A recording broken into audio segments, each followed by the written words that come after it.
مساء الخير، انا احمد عز ودي مستشفى الاوبل.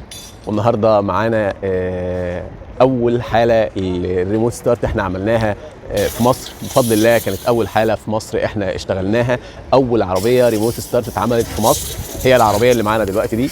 احنا كده بقالنا حوالي سنه و8 شهور العربيه دي معمول فيها ريموت ستارت، ودي استرا موديل 2020. وبفضل الله بفضل الله العربيه دي احنا كانت يعتبر هي دي نقطه البدايه بالنسبه لنا في الريموت ستارت. رقم واحد في مصر، رقم واحد في مصر. استرا جي 1400 تيربو. ندلع رجاله التربو عشان رجاله التربو خلاص تعبت. ريموت ستارت.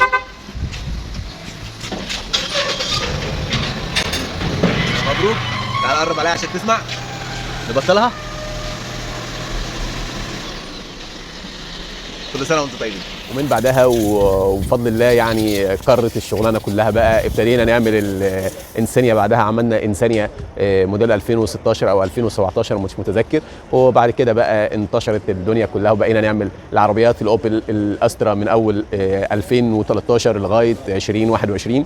وابتدينا نعمل العربيات الانسانيا من اول 2015 لغايه 2018.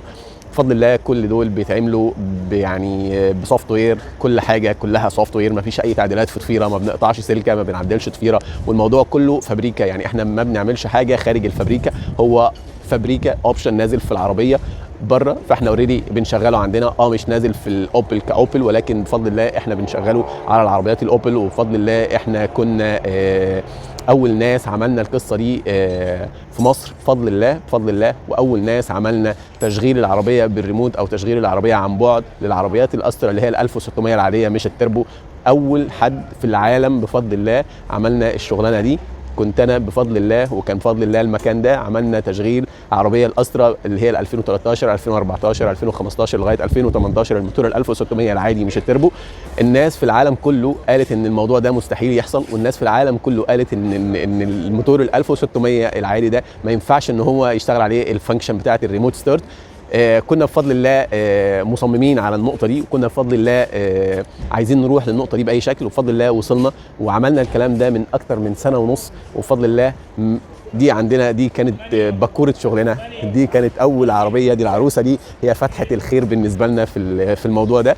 فانا النهارده بصراحه سعيد جدا ان انا اشوفها تاني عندي، وسعيد جدا ان انا اطلع معاكم عشان اقول لكم ان العربيه دي بفضل الله احنا عملناها كاول عربيه اتعملت عندنا في مستشفى الاوبل، او اول عربيه اتعملت في مصر كلها ريموت ستارت هي العربيه دي.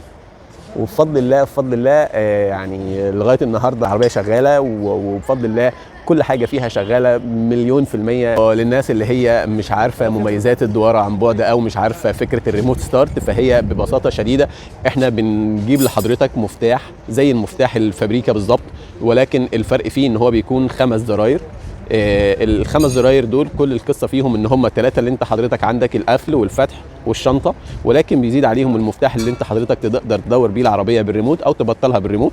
ده بيفيدك كتير قوي في الشتاء لما انت تبقى حاول تحب تسخن عربيتك ولا حاجه، فانت تقدر تدور عربيتك من على بعد. يعني زي ما الريموت بتاعك بيوصل، لو الريموت بتاعك بيوصل ان هو يفتح ويقفل العربيه على بعد 50 متر، فوري انت تقدر تدور عربيتك من على بعد 50 متر وانت في البلكونه وانت في البيت. قبل ما بتنزل بتدور عربيتك وتسيب عربيتك دايره لغايه ما تسخن، وبعد كده تنزل تركب عربيتك وتتكل على الله. لو حضرتك في الصيف فانت تقدر حضرتك تظبط التكييف بتاعك اوتو، اول ما تدور العربيه بتاعتك التكييف بتاعك يشتغل والعربيه تكيف لك العربيه. لو بتسيب العربيه بتاعتك في الشمس فالتكييف يكيف لك العربيه وتركب عربيتك متكيفه وما فيهاش الحراره اللي انت حضرتك بتشتكي منها في الصيف. ولو نسيت العربيه بتاعتك دايره ولا حاجه، فالعربيه اوريدي بتبطل بعد 10 دقائق. بعد 10 دقائق بالظبط العربيه بتروح مبطله اوتوماتيك، طالما حضرتك ما رحتش وفتحت السنتر بتاعك ودخلت عربيتك فالعربيه بتفصل وكأن حضرتك ما حصلش اي حاجه وبترجع للوضع الطبيعي عادي خالص. فانت ما تقلقش خالص ان انت تدور عربيتك وتبقى عندك اي حاجه عطلتك، فهي اوريدي هتبطل تاني ما فيهاش اي مشاكل خالص. الوضع الثاني الزرار الاخير ده هو زرار حضرتك تقدر لو دوست عليه فانت في اي حاجه في العربيه زي ما انت شايف كده. ودلوقتي هنوريكم تجربه عمليه لموضوع الريموت ستارت وازاي العربيه بتدور بالريموت. هي كل القصه ان انت بتدوس على القفل مرتين، وده حمايه للعربيه عشان يتاكد ان العربيه بتاعتك مقفوله. بعد كده بندوس لونج بريس على الزرار اللي هو الدواره بالريموت. زي ما حضراتكم شايفين العربيه دارت معانا 100 فل و14.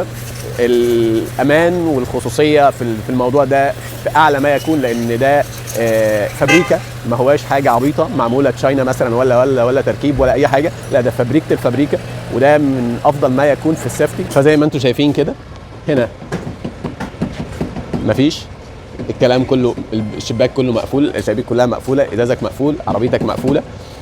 لما نفتح بالريموت، لما بنفتح بالشكل ده كده كل حاجه سكيور، الطاره مقفوله، العدادات طافيه، ولا كأن في اي حاجه، ولا كأن العربيه دايره، لكن هي اوريدي العربيه بتاعتنا دايره.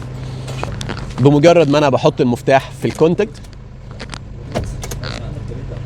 ادي عربيتي دايره، كل حاجه مظبوطه، كل حاجه 1000% سكيورد.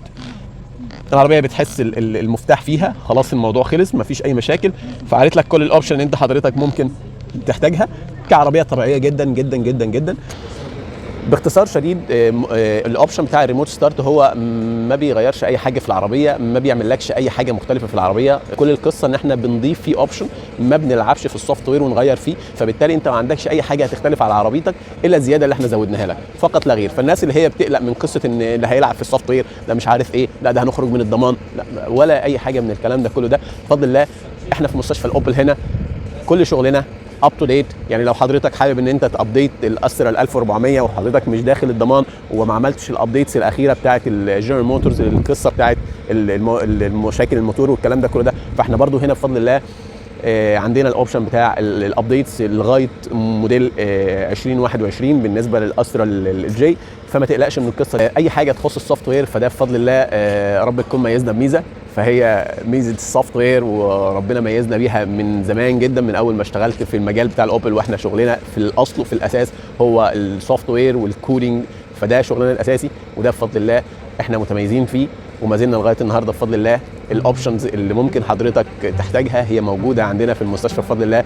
كل حاجه زي ما قلنا لك بالورقه والقلم، كل حاجه سوفت وير، ما عندناش اي قطع في ضفاير، ما عندناش اي حاجه انسكيورد، كل حاجه سكيورد 1000%. اشوفكم على خير، باي باي.